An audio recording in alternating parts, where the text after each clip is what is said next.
Welcome guys GK MCQs MK channel में आपका बहुत बहुत स्वागत है। सब्सक्राइब कीजिए जीके एमसीक्यूज एमके चैनल को और पाइए रोजाना multiple choice question non stop. So guys, आपके जो एग्जाम में क्वेश्चन पूछे जाते हैं फिजिक्स से यानी कि भौतिक विज्ञान से, वो यहाँ पर हम डिस्कस करने वाले। भौतिक विज्ञान बहुत ही ज़्यादा इंपॉर्टेंट है और बड़े ही इंटरेस्टिंग क्वेश्चन आंसर आपके साथ हम शेयर करने वाले हैं। वास्तविक वस्तु का आभासी प्रतिबिंब बनता है उत्तल दर्पण में, समतल दर्पण में। बेसिक नॉलेज है गाइस जो कि आप में होना चाहिए। वास्तविक वस्तु का आभासी प्रतिबिंब बनता है उत्तल दर्पण में, समतल दर्पण में या फिर अवतल दर्पण में या फिर इनमें से सभी। वास्तविक वस्तु का आभासी प्रतिबिंब बनता है। पहले तो आप बताओ कौन सा ऑप्शन सही हो सकता है आपके ख्याल से, आपकी नॉलेज के अकॉर्डिंग बताओ। अगर सही रहा तो आपकी नॉलेज ठीक है, अगर गलत रहा तो आपकी नॉलेज कम है। ठीक है, अब कम को कैसे पूरी करोगे? वीडियो देखो, हमारे जितने भी अवेलेबल है लिस्ट में से निकाल के ऑटोमेटिक आपकी प्रैक्टिस होगी और प्रैक्टिस से आपकी नॉलेज बढ़ेगी। नॉलेज बढ़ने से क्वेश्चन सही हो जाएंगे। ठीक है, इसका राइट ऑप्शन हो जाएगा आपका, लेट मी चेक ही कर लेते हैं, आपको बस दिखाई देते हैं इसका समतल दर्पण से। ठीक है, ये ग्रीन हो गया, देखो आपके लिए समतल दर्पण से। चलो आगे। वास्तविक वस्तु का हमेशा सीधा प्रतिबिंब बनाने वाली दर्पण होता है। वास्तविक वस्तु का हमेशा सीधा प्रतिबिंब बनाने वाला दर्पण होता है। समतल, उत्तल, अवतल या फिर समतल, अवतल, उत्तल, अवतल या फिर समतल, उत्तल। बताइए, वास्तविक वस्तु का हमेशा सीधा प्रतिबिंब बनाने वाला दर्पण होता है, तो इसका राइट ऑप्शन हो जाएगा आपका समतल, उत्तल। ठीक है, समतल, उत्तल। बढ़ो आगे। वास्तविक प्रतिबिंब की प्रकृति कैसी होती है गाइस? उल्टा, सीधा, सीधा और उल्टा, इनमें से कोई नहीं। वास्तविक प्रतिबिंब की प्रकृति कैसी होती है?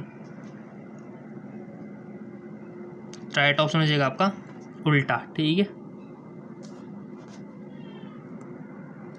वस्तु से छोटा प्रतिबिंब बनाता है।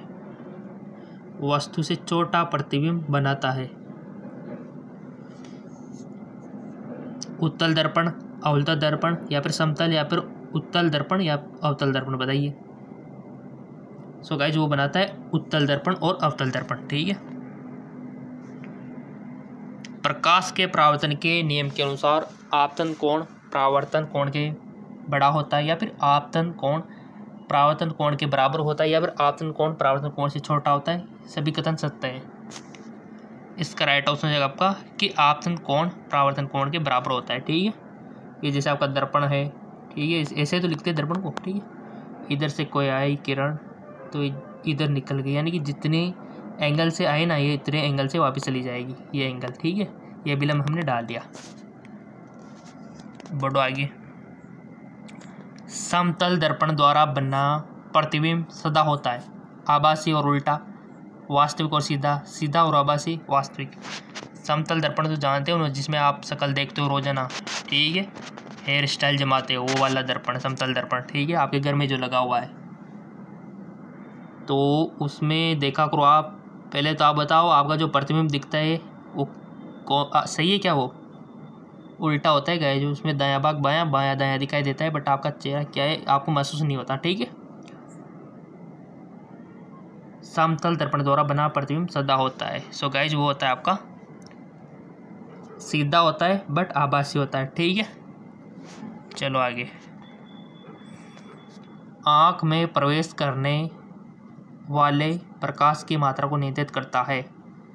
गाइस, आपकी आंखें जो होती है उसमें प्रवेश करने वाले प्रकाश को कौन नियंत्रित करती है? परितारिका, पुतली, लेंस या पक्षिमा? देखो, आपको पता है कि संसार में कहीं कहीं ज़्यादा प्रकाश होता है, कहीं पर कम होता है। ठीक है, कहीं पर चमकदार चीज़ें होती है, धूप भी ज़्यादा खिली हुई होती है। तो नेचर ने सिस्टम दिया है कि अगर ऐसी कंडीशन आ जाए जहाँ प्रकाश ज़्यादा हो तो कंट्रोल किया जाए। तो कौन करता है कंट्रोल प्रकाश को? सो गाइज, परितारिका। ठीक है, स्ट्रक्चर पढ़ी होगी तो आपको समझ में आ गया होगा। सूर्योदय और सूर्यास्त के समय पूर्व, यानी कि सूर्योदय हो गया, यानी कि और सूर्य सनसेट और सनराइज। ठीक है, सूर्यास्त के समय सूर्य का गोल दिखता है, गोलाकार, घनाकार, अंडाकार, चपटाकार। सूर्योदय और सूर्यास्त के समय सूर्य का गोल दिखता है, चपटा। ठीक है, चपटा दिखता है गाइस वो। यदि दर्पण में बना प्रतिबिंब हमेशा सीधा आकार में वस्तु के बराबर, तो दर्पण कैसा होगा? यदि दर्पण में बना प्रतिबिंब सीधा आकार में वस्तु के बराबर है, तो दर्पण कैसा होगा? अवतल, उत्तल, समतल या फिर इनमें से कोई नहीं। अगर प्रतिबिंब सीधा है, आकार में वस्तु के बराबर है, तो इसका राइट ऑप्शन समतल। ठीक है। समतल दर्पण के द्वारा बना प्रतिबिंब होता है वास्तविक, काल्पनिक, उल्टा, इनमें से कोई नहीं। समतल दर्पण के द्वारा बना प्रतिबिंब होता है, समतल दर्पण के द्वारा बना प्रतिबिंब होता है गाइज, वो होता है आपका काल्पनिक। ठीक है, काल्पनिक होता है गाइज। अगला क्वेश्चन है आपके सामने, निम्न में से कौन सा पदार्थ लेंस के लिए प्रयुक्त नहीं किया जा सकता? जल, मिट्टी, प्लास्टिक, कांच।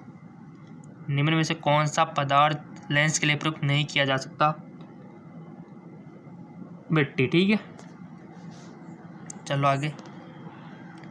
उत्तल लेंस की क्षमता होती है ऋणात्मक, धनात्मक, शून्य या फिर अन्य। उत्तल लेंस की क्षमता होती है धनात्मक। याद रखना इस बेसिक बातों को, ये काफ़ी सारे इंटेलिजेंट स्टूडेंट को उलझा देती है, क्योंकि वो सोचते हैं कि ये तो हम ही को आ रहा है और ऊपर नहीं आ रहा, और वो एक्साइटेड होकर गलत करके आते हैं 100%। ठीक है, तो ये प्रैक्टिस ज़रूरी है। लेंस की क्षमता का SI मात्रक क्या होता है गाइज?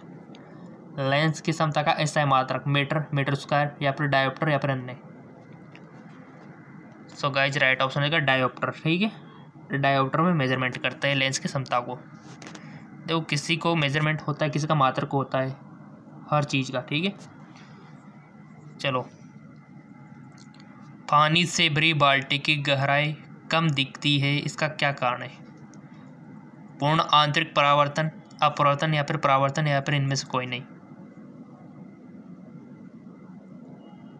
दुनिया में जितनी भी घटनाएं होती है, इंद्रधनुष का दिखना, सूरज का चपटा दिखाई देना, आकाश का नीला दिखाई देना, पानी में बहुत सारे डूबी छड़ों का छोटा दिखाई देना, टेढ़ा मेढ़ा दिखाई देना, गर्मियों के दिनों पे सड़कों पर पानी दिखाई देना, काफ़ी सारी घटनाएं देखी होगी, बट ये रियल नहीं होती, कुछ ना कुछ कारण होता है जिसकी वजह से होती है। ठीक है, और वो कारण यहाँ पर दे रखे आपके सामने। तो यहाँ आपसे एक ही कारण पूछ लिया कि पानी से भरी बाल्टी की गहराई कम दिखाई देती है, किस कारण से? सो गाइज वो है अपवर्तन के कारण। ठीक है, साइंस के स्टूडेंट सब जानते हो क्या होता है अपवर्तन, परावर्तन। जब प्रकाश एक माध्यम से दूसरे माध्यम में जाता है तो अपने मार्ग से विचलित हो जाता है, ये सब जानते हो। ठीक है, चलो आगे। पानी में डाली हुई छड़ी टेढ़ी दिखती है, इसका क्या कारण है गाइस? परावर्तन, अपवर्तन, परावर्तन, अपवर्तन या फिर इनमें से कोई नहीं। पानी में डाली हुई छड़ी टेढ़ी दिखती है, सो गाइस इसका रीजन है अपवर्तन। ठीक है, अपवर्तन के कारण। दर्पण की चौड़ाई को दर्पण कहा जाता है, फोकस, ध्रुव, द्वारक, इनमें से कोई नहीं। राइट ऑप्शन इज द्वारक। सोलर कुकर में प्रयोग किए जाते हैं कौन से दर्पण? अवतल, उत्तल, समतल। क्वेश्चन बहुत इंपॉर्टेंट है, इंटरेस्टिंग है। सोलर कुकर में प्रयोग किए जाते हैं कौन से दर्पण किए जाते हैं, क्यों किए जाते हो तो आपको पता ही होगा। सो गाइस वो किए जाते हैं अवतल दर्पण। बहुत अच्छे क्वेश्चन है और काफ़ी बड़े बड़े एग्जामों में पूछा जाता है। रोगियों के नाक, कान, गले आदि की जांच के लिए डॉक्टर प्रयोग करते हैं कौन सा दर्पण? समतल, उत्तल, अवतल या इनमें से कोई नहीं। राइट ऑप्शन हो जाएगा आपका अवतल दर्पण प्रयोग करते हैं। हीरे का अपवर्तनांक होता है, बहुत अच्छा क्वेश्चन। डायमंड सब जानते हो, बहुत कीमती होता है डायमंड। ठीक है, 1.77, 1.47 या फिर 1.44 या फिर 2.42 हीरे का अपवर्तनांक बताना है आपको। सो इसका राइट ऑप्शन है 2.42। ठीक है, बढ़ो आगे।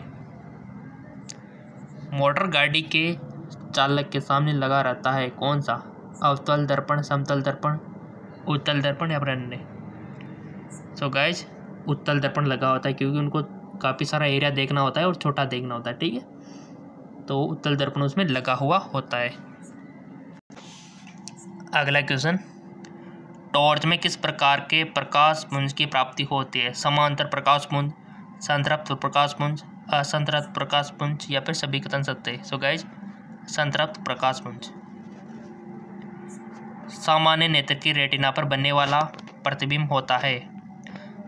सामान्य नेत्र के रेटिना पर बनने वाला प्रतिबिंब होता है आभासी और सीधा, वास्तविक सीधा, वास्तविक उल्टा, आभासी उल्टा। बताइए, आपके जो नेत्र है ना उसके रेटिना पर बनने वाला प्रतिबिंब होता है। बहुत अच्छा क्वेश्चन है।